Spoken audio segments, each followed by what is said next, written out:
100% of your lineups had at least one guy ejected or hurt? Yep. I actually went through it because I was curious. I had one live lineup in the afternoon without an injured player, and then Cup got hurt. Yeah, that Cup injury, man. So yeah, not one lineup without an injury, which is especially brutal because I don't even know if I played bad. Right. You know? And then the Aaron Jones thing. Guy can't catch a break. No, you really can't. I can't. I feel bad for him. He's so good. He's awesome. I had a decent. I wasn't overweight to the point where it killed me, but I had some good. Yeah, with some good lineups with Aaron Jones. Like, I'm not going to complain about Tyreek Hill because Tyreek Hill came back. He's still. I mean, was he the number one receiver on the slate? I have no idea. I shut my laptop at like an hour into the slate. I had. I know how that goes. I know how that goes, dude. I do. Go ahead. No, I work a lot. I work most of the day on Sunday preparing for college football, and I usually have red zone in the background. And how I'm doing depends on how much I pay attention depends on how I'm doing. So when you've got every single lineup with a hurt player, like an hour into the slate, you don't have to pay attention as much. So yeah, I don't know how he finished. I mean, that's the only way to avoid the frustration too, is just to shut yourself off on days like that. You've been playing this long enough. You know how it goes. Like, there are some weeks where maybe you're on the right side of this and you don't have as much exposure to the injured guys, and you really benefit because half the field is knocked out. But it goes the other way too. So I'm not a dummy. I know how this works. Try not to complain. It's just hard not to get frustrated sometimes with a sport like this. It always balances itself out. It's just in the heat of the moment, it feels like it never balances it. You know what I mean? Like, I feel like you don't appreciate the weeks where you're on the good side as much as you hate the weeks that you're on the bad side. You know what I mean? It always seems worse when you're on the bad side. The thing that's really frustrating to me is I don't know if I played bad. Like, I play bad all the time and lose money. I played bad 2 weeks ago when I actively brought down my Dak Prescott exposure. Yeah, we talked about that. But in this one, it's like, all right, maybe my lineups were good. Maybe they weren't. How do you really know? It's tough to tell. It's real tough to tell. It's the same thing with betting. You know, people are out there screaming for the books to refund them when a guy gets hurt.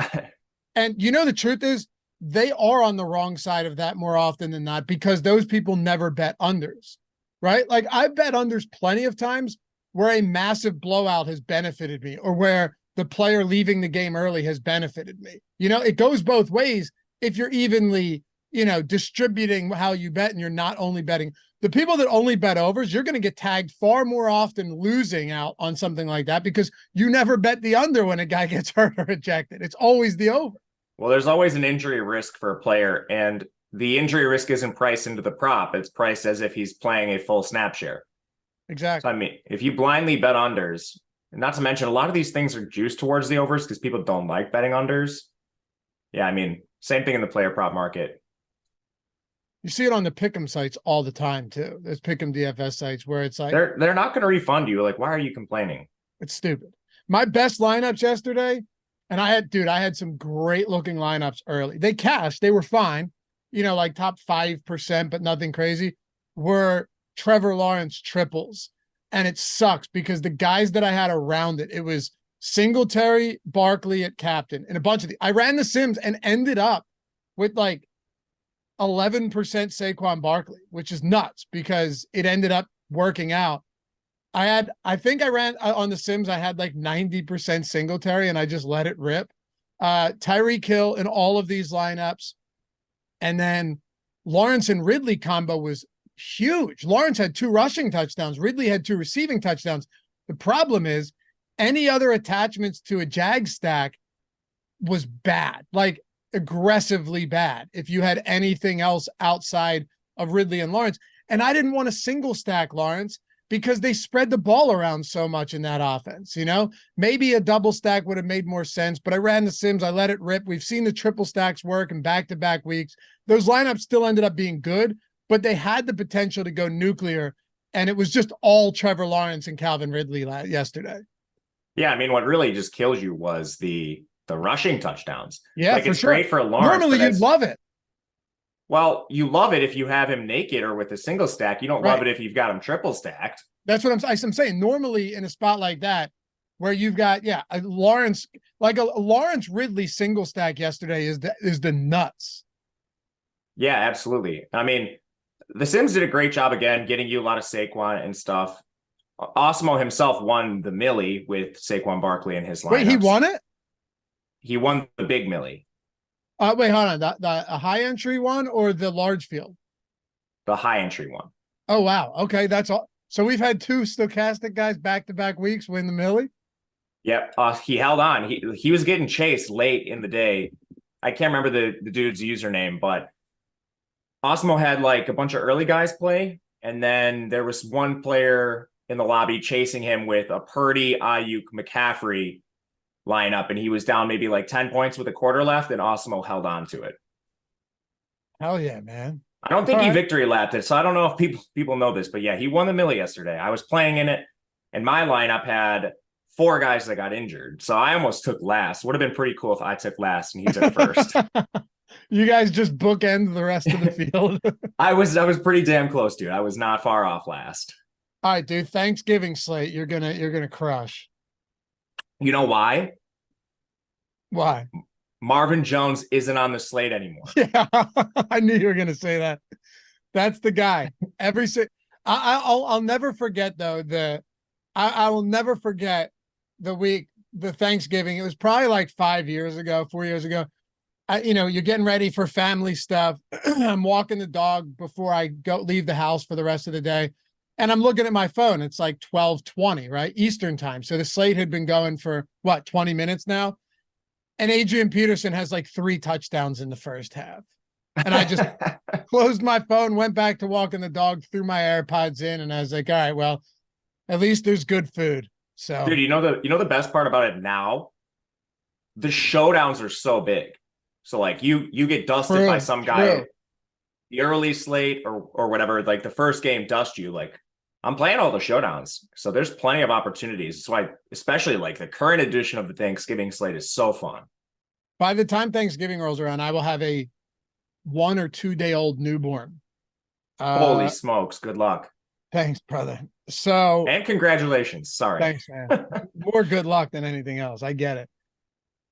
I'm gonna find some ways to get some show, even if it comes down to me being like, man, I gotta fire one off. It's just gonna be big. I might be in there for a while. I'll run the Sims on my phone if I have to. We'll make it work. Yeah. Anyway, happy to have you guys with us. Hit that thumbs up if you haven't done so yet. Take 1 single second on a Monday morning. Atone for your sins live from the Sim Bin.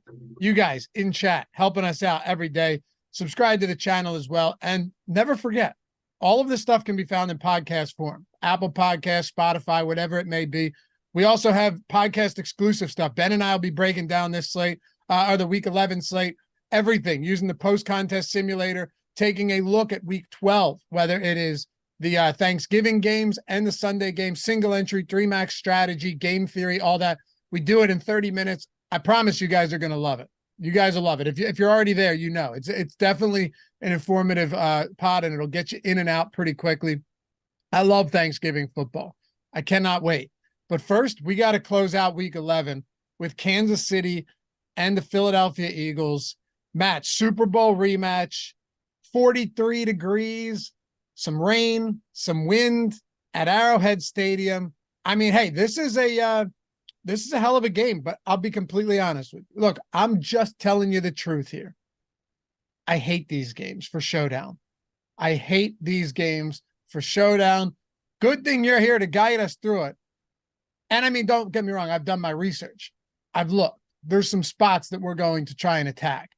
But the second highest target share on the Chiefs this season, behind Kelsey, is 12.9%. Like, yes, and you mentioned it to me before the show started. You're like, yeah, but it gives you an opportunity. Like, those are the cheap guys that allow you to get the expensive guys, without question. The problem is we have 47 cheap guys on the same team at the same position that we're going to be targeting. And now we have a mess of a scenario at the tight end position for the Eagles. Look, there's some sure things, but all of those sure things are $10,000 or more in the flex spot. So that's my piece. I'm done. How you feeling about this one? I like slates like this. And Really? well, it's largely just because I think you can play the ownership game. Say I'm just taking a look at the top stacks tool for the first time. But for reference, not to dive into the slate too far yet, but a guy like Justin Watson looks like he's going to draw the most ownership among those dusty Chiefs receivers. I love situations like that. Like I'll just play MVS. I'll play Sky Moore. I'll play Kadarius Toney, maybe. I don't know about that, but I mean, there's a lot of different options you can take, and you can play the leverage game really well on a slate like this. Not to mention you've got Zacchaeus and Julio Jones. So there's a lot of options for you if you're running multiple lineups. It should be a lot of fun for that reason. And then if you're playing like cash games and stuff, I don't think it really matters which one you play to some extent, because those are the avenue to get you the studs. Just don't make mistakes in your cash lineup. Play the elite guys, Mahomes, Hurts, and everyone else, and you should be just fine. They probably will decide tournaments, but I'll play the leverage game in those scenarios. I mean, look, I'll be playing. Don't get me wrong. I'll be betting this game. You have no choice. Yeah. Look, it's the Eagles and the Chiefs. It's a great game. It's a really great game. Chiefs are -2.5 too. It's tough. Patrick Mahomes doesn't lose in November. I think he's 18-1 straight up in November. That's insane. I didn't know that. Yeah.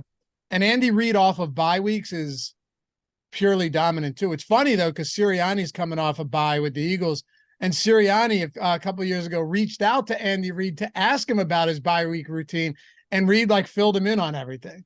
So go take a vacation, do this and stuff. So yeah, some fun wrinkles for this game. Nothing that really affects it from a fantasy perspective. But the funny thing about the Chiefs, and then we'll jump right into the Eagles here. The offense has not been that good this season. But with the Eagles, I'm kind of souring on James Bradbury. He's been beaten up a couple times pretty bad. I mean, he's been picked on. They just don't target Slay in a lot of these games because they can go to Bradbury. They can target the middle of the field. I just feel like I'm going to have a really difficult time, though, not jamming in Travis Kelce in a game like this. Yeah, the Eagles have been vulnerable in the middle of the field at times, too. I know they've had some players in and out of the lineup, but even if the matchup is tough for Kelce, he's targeted so frequently, it's just hard not to like him. You broke down the target shares at the top of the show. He's the only one that has a consistent role. And Andy Reid is so good at getting him free looks, even in tough matchups, that I don't even really look at it too much with Travis Kelce anymore.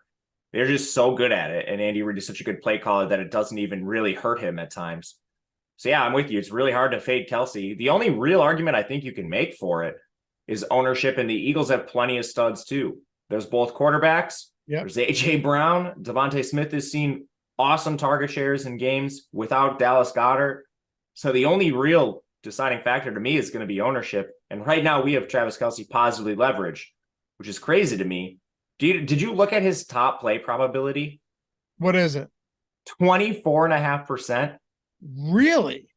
I think it's because he's a little cheaper than all those other studs I just mentioned for some reason. But yeah, 16% captain optimal. Obviously, guys, check this throughout the day. This will change. I don't anticipate it changing much, but maybe it comes down a little bit. But top play probability isn't factoring in salary. Maybe it comes down a little bit, but man, I was pretty surprised. Kelce looks like an awesome play in the context of this slate. Yeah, no, that's surprising. But while it's a tough matchup, I think it's one of those spots where you're talking 25% target share, and Eagles in the middle of the field have been vulnerable. Also, we saw this matchup last year in the Super Bowl. They couldn't get to Mahomes. Here's the truth about the Eagles, man. And look, we don't know how it's going to play out today. If the Eagles can't get to the quarterback and the quarterback gets rid of the ball early, they're in trouble. We saw Sam Howell drop 30+ points on the Eagles twice this season. We saw Dak Prescott in week 9. They should have had more points had it not been for turnovers, and that, at the goal line at the end of the game, they moved the ball on. I'm not as high on the Eagles defense, particularly pass defense, as other people are. They're great at stopping the run. They're elite at stopping the run. Arguably the best team in the league. They're up there with the best teams in the league at stopping the run. But I'm not convinced that if they get the ball out early, opposing teams, that the Eagles aren't going to have real trouble. So we'll see how it plays out. But yeah, I just pulled up the top showdown single game plays tool where we're getting optimal percentages, leverage scores, top play probability, ownership. Mike ran the Sims. We'll hit on that in a little bit. Let's kick it off with the Eagles, though. Before we do, if you guys aren't on OwnersBox yet, no better time to do it than now. You've got the Thanksgiving slate coming up. You've got basketball. You've got the stiff arm tonight for Showdown. And you've just seen big overlay. I mean, look, I could talk your ear off about all the reasons to sign up there. We've had our guys, our viewers on the show, even those who aren't premium subs that aren't using the Sims tool for OwnersBox or our projections or ownership, because we have all of that for OwnersBox, including obviously DraftKings and FanDuel and everything. Even people who aren't using that, watching the show, maybe watching us run the Sims, taking down big money over there on OwnersBox. We had someone win we had someone win the big contest for 20K a few weeks ago. We've had a bunch of guys win the Showdown, chop the Showdown lately. We've been seeing the super chats, the tweets from them, threw it all up in the Hall of Fame channel, our segment. Yeah, they've been overlaying big, and there's a $500 first match deposit bonus. You're not going to say, oh, I'm going to stop playing at DraftKings and FanDuel to get over on OwnersBox, right? Because they still have, bigger contests for sure. But as a, complimentary piece to go and get some lineups in over there where they have super flex contests, shit, man, some of my best lineups yesterday got 2s from the defense. You don't have to play defense on OwnersBox. You can flex in a quarterback at the super flex spot. Really cool format. It's not fully solved yet, as Ben always says either, which gives people like us a real advantage. And they've overlaid like crazy. And the $500 first match deposit bonus is nice in and of itself. So if you want to sign up and you haven't yet, link is in the description, link is in chat. You don't need a promo code, even if it asks. Just click the link.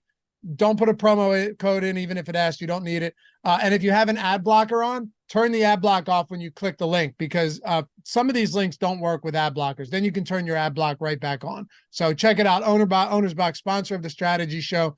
Good contest tonight, NBA and NFL. Of course, we'll have some stuff for the Thanksgiving slate on top of that. All right, man, let's make it happen. Philadelphia Eagles.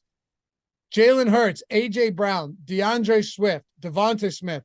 This is just such the makeup of this team. The identity of the offense from a fantasy perspective, Matt, is so much different than the Kansas City Chiefs. Whereas the Chiefs have one guy in Travis Kelce, and then, sure, Pacheco. The Eagles have a 32% target share on Brown, 21% on Devonta Smith, but Dallas Goddard is out now. So where does this target share go? Does it go to DeAndre Swift? Does it go to Julio Jones? Does more go to Devonta Smith? I think this is probably where we have to start. Yeah, we had this situation last year when Dallas Goddard missed a period of games, and we saw a pretty big spike on the Devonta Smith target share. And I think that makes the most sense at this point. You can use DeAndre Swift as a pass catcher all you want, but he's still limited because of the position he plays. You need someone to work downfield. So maybe he sees a slight upgrade in targets, but I'm not expecting anything truly meaningful there. All the other pass catchers on this team are extremely dusty. Olamide Zaccheaus is just a role player. I like him a lot as the role player, but then Julio Jones is 37 years old now? That's an exaggeration. I know he's not actually that old, but he's a shell of himself as a man. So I think he's like, can we really expect a major target share increase for Julio Jones? Probably not. Jack Stoll is not a pass catcher by trade. Yeah, he can do it and run a few routes, but he's better at blocking, honestly. That's why his snap share has already been so decent. So I kind of think this is just like last year. Where else do targets go but Devonta Smith's direction, at least for major increases? And I actually like him as a price play because of that. He's still priced as the clear number 2 to A.J. Brown, which he should be. But these targets have to go somewhere. And I think he's most likely to be the primary beneficiary. Do you agree with that? Kind of. Yes and no. Yes, I think you see an uptick here. I also think it could be more from DeAndre Swift as well. And here's why. Dallas Goddard's a guy that he's a yards after the catch guy. He doesn't really get targeted downfield. I mean, this guy has like a Rondell Moore ADOT half the time.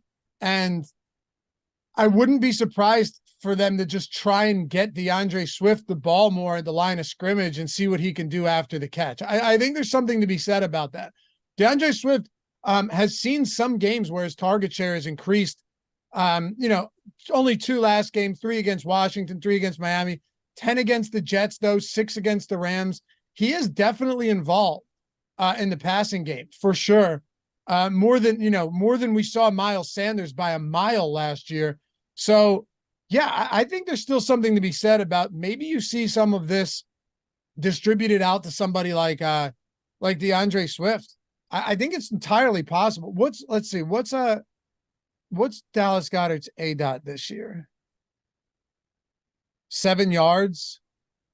And like he gets a ton around the line of scrimmage and they just block for him. Clearly different players. But I wouldn't be surprised if you see a few extra targets go DeAndre Swift's way either. Yeah, I think you see a slight uptick. I mean, it's really hard for a running back not named like Christian McCaffrey or something to see these like elite target shares. Because on passing downs, like sometimes DeAndre Swift is going to have to pass block. Like it's really dependent on the individual situation on these plays, whereas Devontae Smith runs a route every time they drop back. No questions asked. That won't be the case with DeAndre Swift. So maybe I think it could increase a little bit, but I'm not expecting like a 7-target game or anything. That's fair. Yeah, I'm not talking 7 targets, but I definitely like him. I like him too. Yeah. The Chiefs defense has been very good. There's no denying that. It's been a very good deep. Really, the only reason that this team is, what are they, like 8-2 at this point, or 7-2, something like that. The offense hasn't been fantastic. The defense has been excellent, though. I mean, what do you think are the bet? If you had to point out one weakness in this defense, what is it? Like, where is there a spot that we can exploit more than others tonight? Yeah, I mean, you laid it out well. Picking out a weakness is probably just splitting hairs. Yeah. But I think the best way to do it is over the top in their secondary. I really respect Chris Jones in this defensive line. They've got an amazing play out of George Karlaftis, which was a bit of a surprise to me. He was a late first-round pick out of Purdue as an edge rusher. And a lot of those guys that get drafted late in the first round at that position are more developmental guys, and a ton of them don't pan out. I mean, you could just go through the list, LJ Collier, etc. But they've gotten it. I haven't looked at this week's updated numbers, but last week, the guy was like top 8 in total quarterback pressures in the NFL. So it's not just like, all right, Chris Jones is clogging up the interior. They're getting awesome edge presence too. So as long as you can manufacture protection for Jalen Hurts, I do think the path of least resistance is through the air, which I think also helps A.J. Brown and Devontae Smith in this spot. You know what's interesting? They're allowing 4.6 yards per carry to opposing running backs this year. But I think they've also, a lot of these game scripts have been in instances where it's like they just kind of, teams often are forced to abandon the run. I wonder if this is a spot. I mean, I'm not saying this is a bad run defense, but the Eagles are built up front to be able to exploit, a team and run on them. I keep coming back to DeAndre Swift here. We haven't seen that really big game in a while, since early in the season, but I don't know, man. I think, well, here's the thing. When we're talking about how we exploit them, you're right. It's splitting hairs. Does it really matter? It's a one game. We have one game to choose from. Like at the end of the day, does it really matter? Probably not. But 70% of snaps for Swift, I keep coming back to this as a spot where at his price point, he looks really good, man. I know he hasn't been elite recently. He also hasn't been bad for what it's worth. He just hasn't been great. I probably end up over the field on DeAndre Swift just looking at this. Like the opportunities are there. I don't need him to have 10 targets. I don't need him to have 7 targets. A 4 or 5 target game from DeAndre Swift paired with like 15, 16, 17 carries, what we've seen recently, I think that's enough to get us there tonight. I like DeAndre Swift. I have no problem with him. His role is pretty good in the offense. The only real concerns are he just doesn't get any red zone work, or I guess goal line work specifically, with them running the QB sneak every time they get in that area of the field. So the touchdown equity is a little bit reduced compared to some other elite backs, but you wouldn't bat an eye if you saw him somewhere in the 15 to 20 touch range. Potential for a target increase. I think DeAndre Swift is fine. The only other real issue I have with him is he's pretty close in price to the studs. So you'd probably need some pretty good leverage for me in the ownership projections to really make like a big stand with DeAndre Swift. Because of the negative leverage he's drawing in our tools, I think I'm probably just going to come in either slightly above the field or right with the field on him, because he's not giving you that much leverage in terms of where his price adjusted projection is in relation to the ownership right now. I can see that. To be fair, though, he does have 9 carries inside the 5 and 19 inside the 10. It's just, if they get down to the 1, it's Jalen Hurts. If they get down to the 1, you go with your, 90+% conversion rate, brotherly shove, QB sneak, and it's a wrap. But 25 red zone carries, 19 inside the 10, 9 inside the 5. That's not that bad. No, I mean, I'm just splitting hairs here. He has a good role, and it's just you have to take the touchdown expectation down slightly compared to, like, I don't know, Gus Edwards. Like, he just, when they're on the goal line, instead of turning around and handing it off, they won't do that. They will use Jalen Hurts. So you have to at least think about this. For sure. Mark said Swift is 84, Pacheco is 72. I understand that. I still like Swift better than Pacheco personally, but we'll get into Isaiah Pacheco for sure. With the passing weapons, or looking at the aerial attack here, AJ Brown, Devonta Smith, Jalen Hurts. I don't really know how much there is to say here. Like, Jalen Hurts is obviously a great play. He can run, and I know they've tried to limit his rushing upside. I'm not convinced, Matt, that that's going to be the case today. 2 reasons. One, they're dogs. Okay. As a matter of fact, this may be the first time that the Eagles are dogs all season. Minnesota, Tampa Bay, Washington, Rams, Jets, New England, Minnesota, Miami, yeah, this is the first time that they've been dogs all season. Okay. Second, he was dealing with that injury, but they just had a bye week.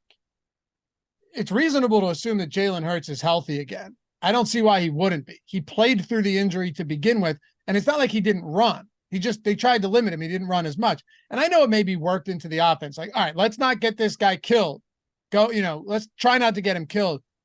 A game like this, though, Monday Night Football, they have a really tough schedule coming up too. Like, Eagles have the Bills, the Niners, the Cowboys again, all coming up. And then the Chiefs now, really tough schedule. I think you're going to see some interesting stuff from Hurts today. I think they're, in a sense, going to let him loose coming off of a bye in a huge game, and a game that's really important with how tough this schedule is. I think you could see the leash, the reins come off of Jalen Hurts. I think you have to. I mean, do you want to win the game? That's what I'm saying. Yeah. I mean, you can limit him, but it's like, how would you like to lose? Like, yeah, he probably has a slightly higher expectation of getting injured, but how would you like to lose? So, I mean, this, like, limiting people because they think guys are going to get hurt is so stupid to me. It's like, if you limit him, you might lose. If he gets hurt, well, you're losing anyway. So it's like, what does it matter? Anyway, I agree with you. In a game like this, I don't know how you don't use all of his skills, which his legs very much are a part of that. And he's outside of maybe Kelsey. Like, I think he has to be in your lineup. I think it's just a matter of where you play him, because you have Kelsey, you have Mahomes, you have other studs on the slate. Right now in our tools, you're getting slightly higher positive leverage in the utility spot. But I also have no problem playing Hurts at captain because of the paths he has to getting there via the rushing on the goal line. He also was just a good rusher. They'll use him in neutral game script and all over the field in rushing situations too. But then you have everything through the air. So I'm probably going to end up playing 100% Hurts. I think the only question for me is where I'm going to play him. It'll be more flex if everything holds through the evening. And then when you play him in the captain, I think you just need to be a little bit cognizant of the ownership, because he probably comes in as the most owned player on the slate. If not most owned, he'll be right there with Kelsey and Mahomes. Absolutely. Yeah, we have slight negative leverage at captain, but same thing for Patrick Mahomes. AJ Brown we have as a 15% optimal captain. We actually have him right behind Travis Kelsey. Kelsey 16% optimal captain. Brown 15%, Hurts 10.1, Mahomes 9.6.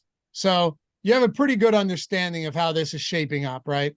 Who do you prefer over Brown, between Brown and Devonta Smith? I'll give you my quick opinion on this. I don't think the price gap is big enough for me to say that I'm prioritizing Devonta Smith over Hurts. Now, I haven't built lineups yet. Maybe that $1,200 makes a significant enough difference. I'd like to think I can find that elsewhere, going down from like one Chiefs receiver to another bad Chiefs receiver.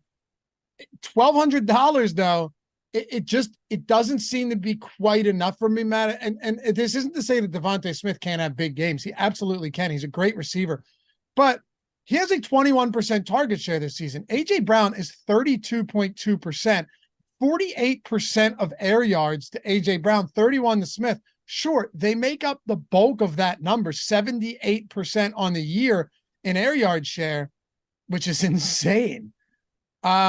But look at this, targets per route run, 28% AJ Brown, 3.05 yards per route run. Devontae Smith, 16% targets per route run, 1.46 yards per route run. All in all, as good as Devontae Smith is, I think he should be a lot cheaper than AJ Brown, but he's not. Or you could just say that AJ Brown should be more expensive than he is. Yeah, I think you laid it out extremely well. The only counter argument, which I don't even agree with, so this isn't me arguing against you. Ownership. What's up? Ownership. No, I was going to say Dallas Goddard being out maybe narrows the target share gap. But it's not like the Dallas Goddard being out hurts the target share of AJ Brown or the air yard share of AJ Brown, which has been absolutely enormous. Like, yeah, maybe Devontae Smith has a slightly better role, but to your point, I don't think it narrows the gap enough to warrant the difference in price we see. And AJ Brown, I mean, 10.2K he should be up there, in my opinion, with the quarterbacks. He's really cheap on this slate comparatively. And when you factor in his role, I think you can play him anywhere. That's another fun reason, or I guess fun component of this slate, is you have the 4 studs at the top that you can mix and match at the captain spot, and then build fun lineups with some of the cheap value guys around them and find your leverage in unique ways. So I love AJ Brown. I think I'll be a little overweight to him at the captain with Hurts in the flex, but no issues flipping that for any reason. We're splitting hairs. Yeah, for sure. And what if AJ Brown just ends up seeing 40% of the targets without Goddard? That's true too. Yeah, he could absorb some of Goddard's. Yeah. Because AJ Brown, like, you can use him downfield, but you can also use him literally anywhere. He's a monster after the catch. Takes 8 guys to bring him down. So I love him. He's one of my favorite players. He's awesome, man. I like him, man. You know, you said you want to have Hurts at 100%.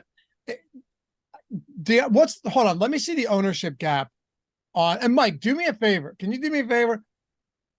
If you already ran the Sims, favorite 150, and just sort by exposures and throw it up on the screen. I want to see what our Sims exposures look like to these pass catchers for the Eagles. What was I looking at? We were talking about AJ Brown. Yeah. And then we were talking about like Eagles captains. Ownership. AJ Brown, 15% captain ownership. Smith, 6%.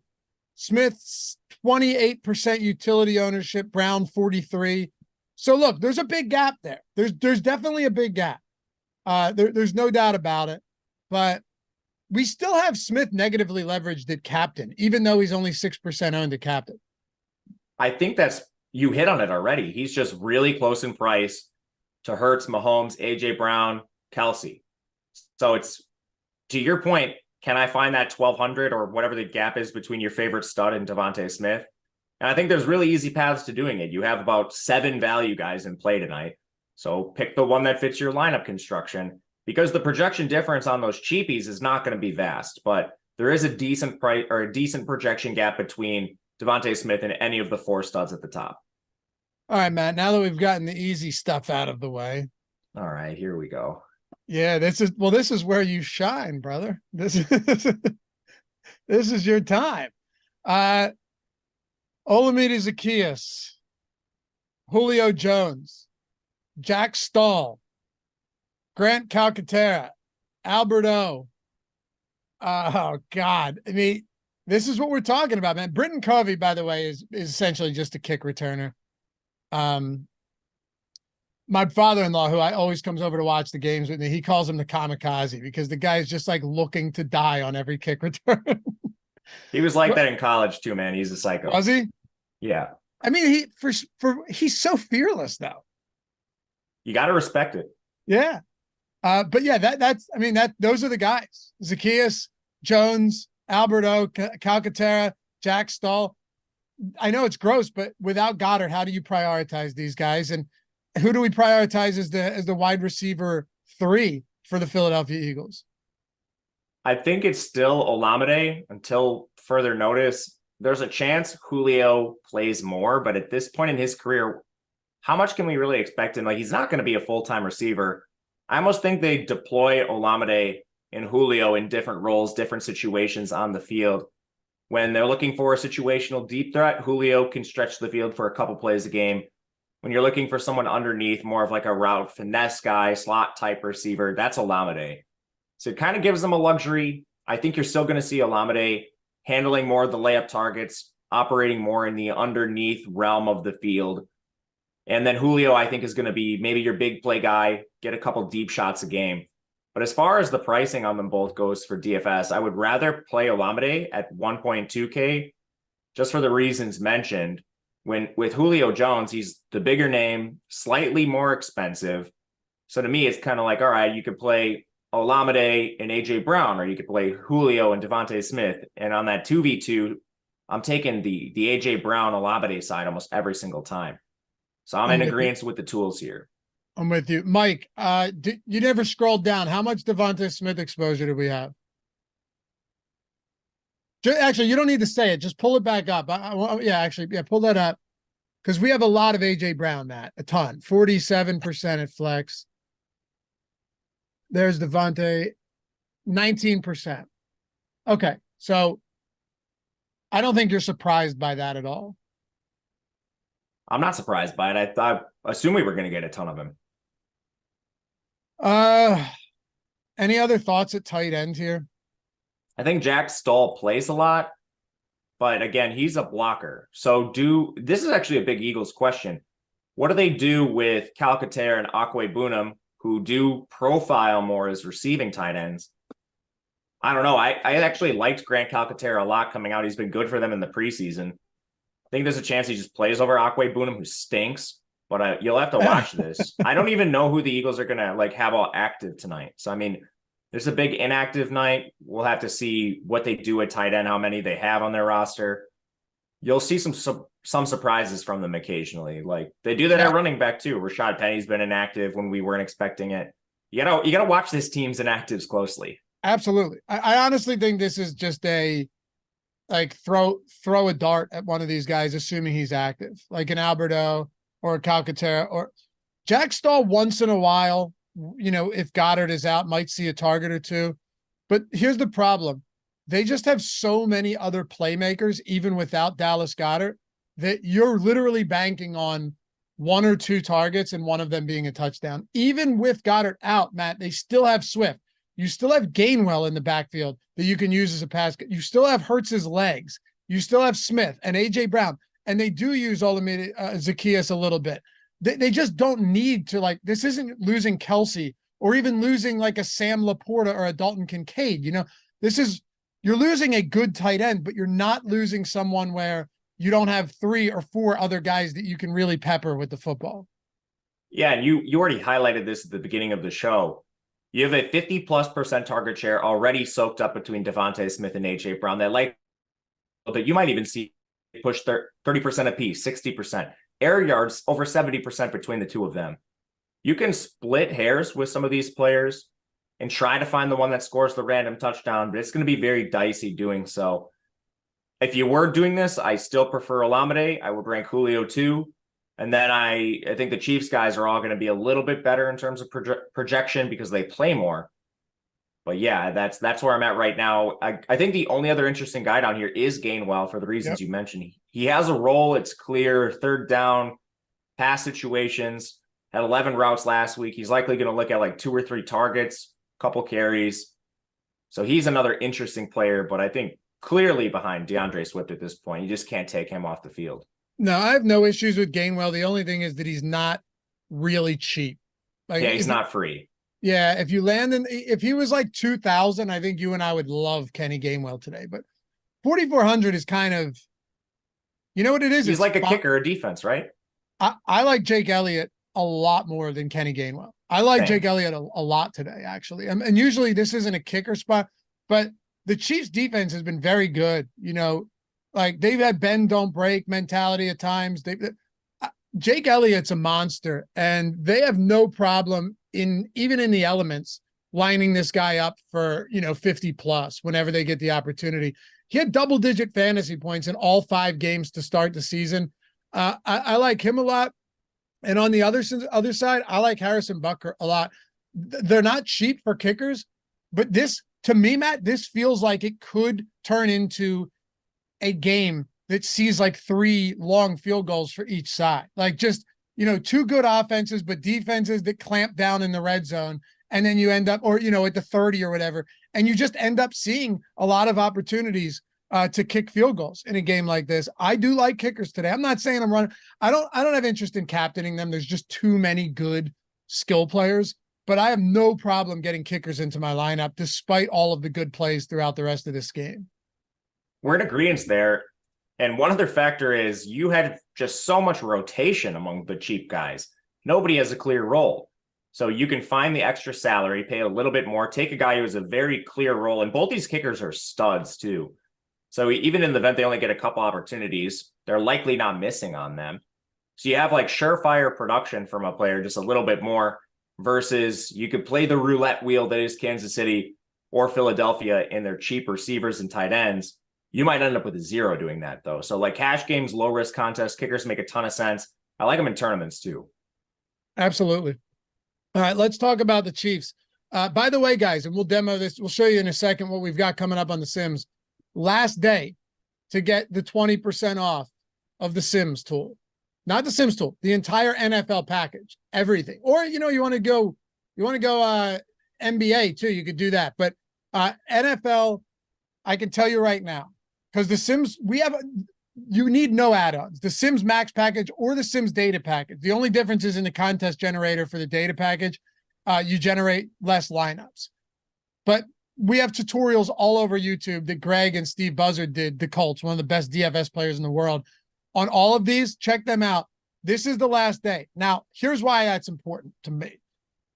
There's no add-ons necessary. You don't need an optimizer. You generate lineups. You run the Sims, all of that. The post-contest simulator, all of that. Ownership, player projections, top stack, boom bust tool, premium Discord, lineup generator. Everything is included at 20% off. Link is in the description, and it's in the chat. Click that, whether you want to do a week or a month, doesn't matter. But I thought about it today, Matt. I was like, is there any better time to do a week and take a promo than when you have Monday Night Football between Chiefs Eagles, then you have Thursday Thanksgiving football, because the Sims tool and all of our tools carry data and everything for every single slate.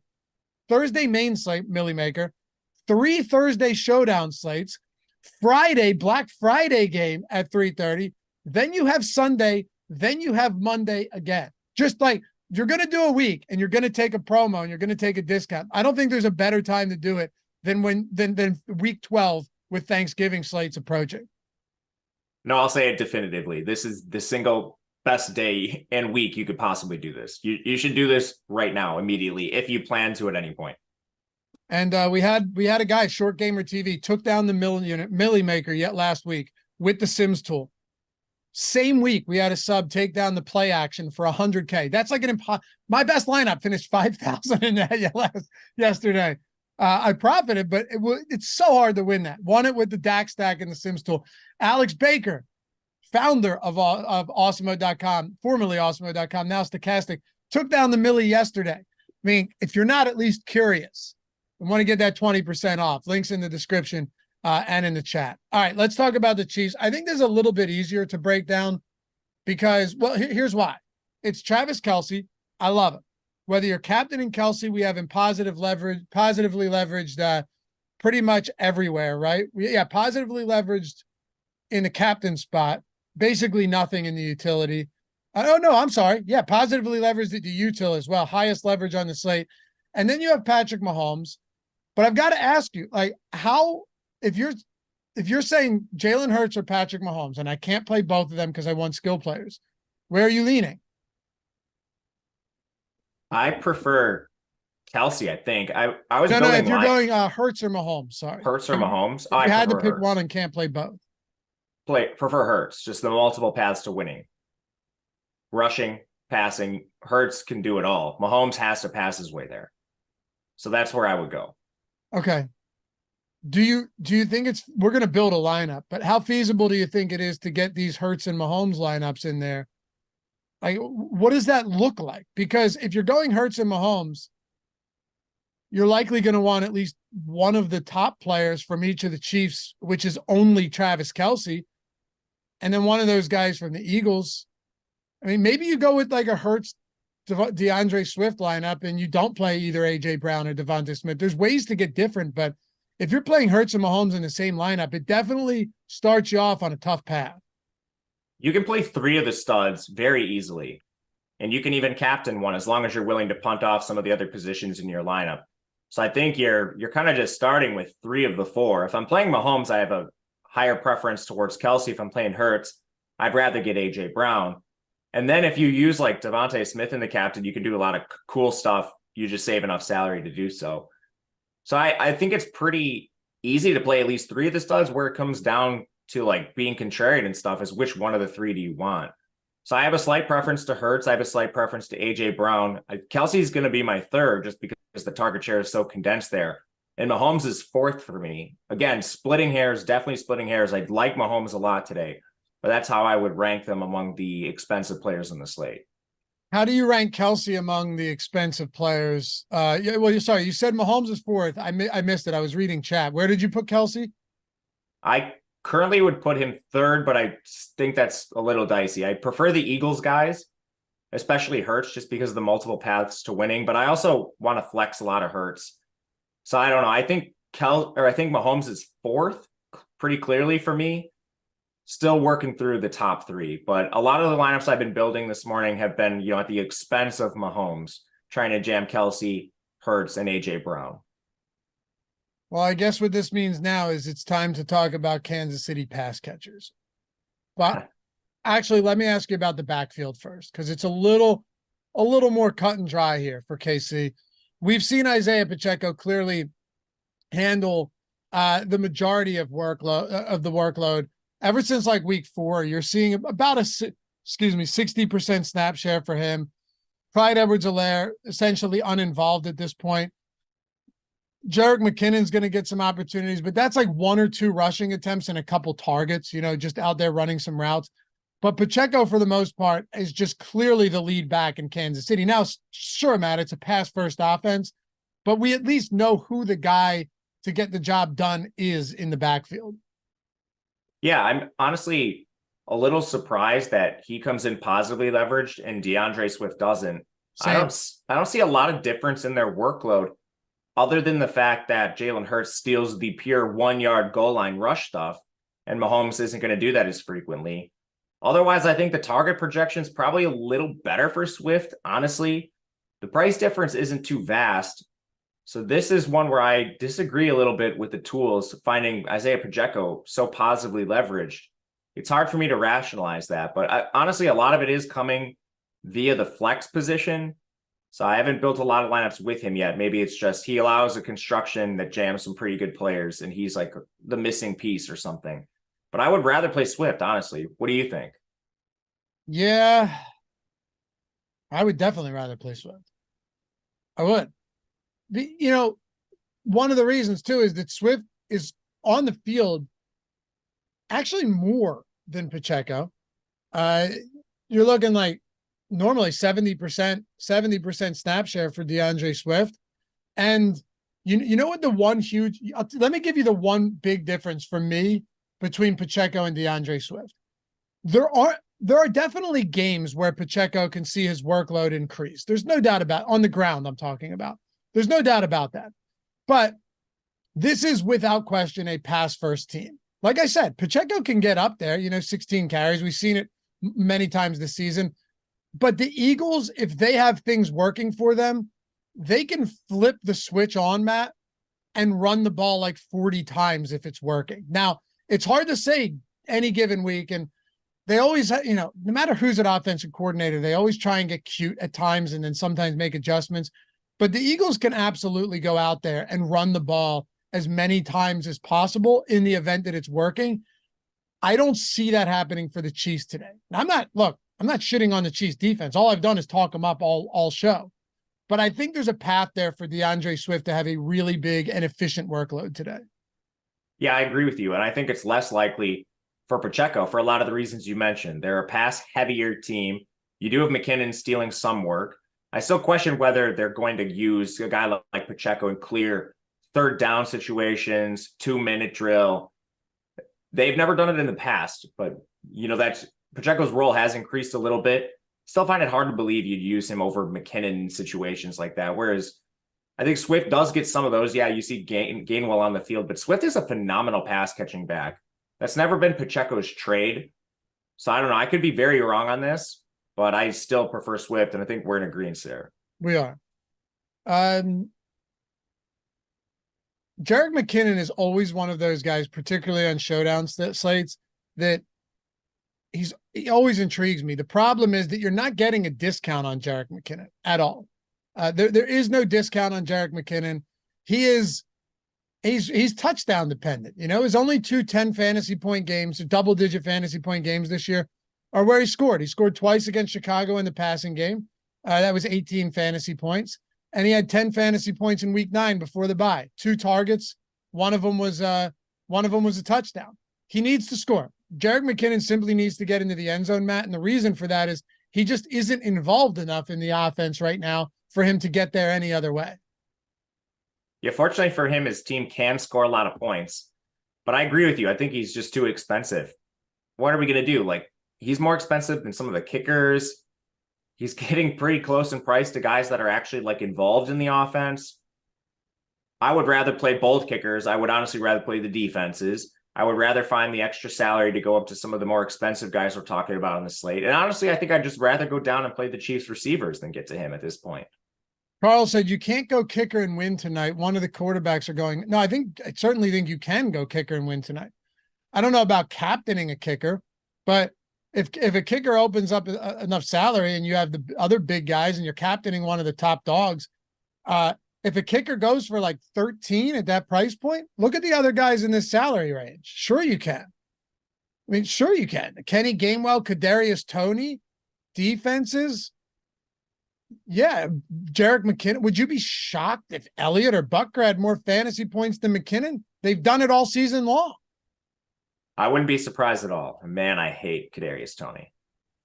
Let's talk about it, man. Well, are you doing anything with the backup tight ends, first of all? Are you getting any Noah Gray or Blake Bell and hoping they vulture a touchdown on prime time? Noah Gray is somewhat interesting to me because he is actually pretty involved. He runs more routes than some of the receivers, which is unbelievable, but it's true. And he's not very expensive. So, I kind of view him in the same category as Julio, Olamide. You want to throw a dart at Noah Gray as the avenue to get 4 studs? Sure, why not? He actually plays a decent amount, but it's going to be volatile. Scott Livingston, welcome to the team, brother. Yeah, if you guys want to get the membership, it's a couple bucks a month, free super chats each month. You get the custom emojis, but more importantly, the sweet badge. The sweet badge, you become part of the team, and that's all that matters here. Steven's got the rainbow one. He's been here, I think, as long as anybody at this point. And thank you to you guys getting us north of 100 likes. Smashed it, Matt. We got over 500 people watching with us on a Monday morning. Gotta love it. Yeah, appreciate you guys. Yeah, gotta love it. 113 likes. We might even hit 150. I bet there's 47 people out there.